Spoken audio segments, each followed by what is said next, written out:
Hello সবাইকে, good morning. Welcome to my mini blog. আজকের ব্লগটা শুরু করেছি সকাল থেকেই। আমি যাচ্ছি আজকে শিলিগুড়ি টু রায়গঞ্জ বাবা মার কাছে। সকাল 6:30টায় তো বেরিয়ে পড়েছিলাম, কিন্তু এতটা কুয়াশা ছিল কোনো ভিডিও করতে পারছিলাম না, সামনে কিছু দেখাই যাচ্ছিল না। এখন প্রায় 9:30 বাজে, কুয়াশাটা অনেকটাই কমেছে। বাড়ি থেকে সকাল 6:30টায় বেরিয়ে 7টার সময় জংশন থেকে বাস স্টার্ট হয়ে গেল রায়গঞ্জের দিকে। এই ঠান্ডাকালে সকাল সকাল এত সুন্দর লাগছে দেখতে।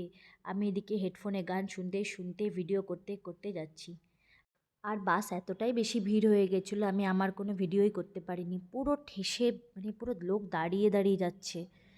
গান শুনতে শুনতে আমরা চলে এলাম প্রায় রায়গঞ্জের দিকে, আমাদের কুলিক ফরেস্ট। এই যে আমাদের কুলিক নদী।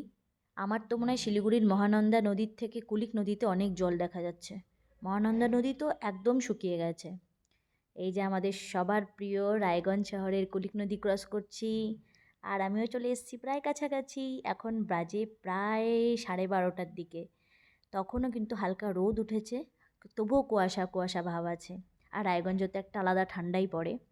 এর পরের ব্লগগুলো নেক্সট ভিডিওতে শেয়ার করব। টাটা।